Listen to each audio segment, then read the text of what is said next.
Le drapeau de la discorde flotte toujours à Sainte-Terre. Cette bannière symbole de la France résistante pendant la Seconde Guerre mondiale n'est pourtant pas une nouveauté ici.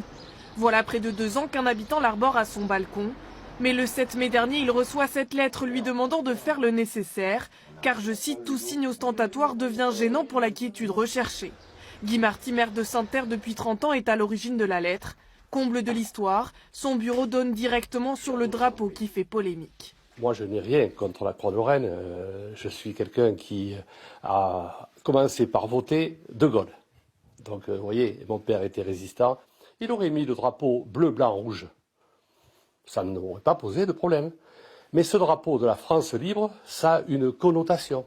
Car depuis quelques années, la Croix de Lorraine est régulièrement utilisée par les partis d'extrême droite. Florian Philippot, le leader du mouvement des Patriotes, a d'ailleurs fait le déplacement jusqu'à Sainte-Terre hier. Donc vive le drapeau français, vive le drapeau de la France libre et soutien à cet habitant.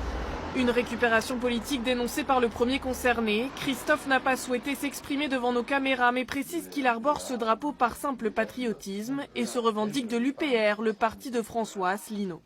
Mais depuis quelques jours, l'affaire prend une autre dimension, car depuis qu'il a demandé le retrait de ce drapeau de la voie publique, le maire du village croule sous les messages haineux. Espèce de socialo de merde, vous devriez être jugé et passer par les armes. Sale collabo, le peuple aura votre peau. J'aurais d'abord jamais pensé que ça prenne de telles dimensions.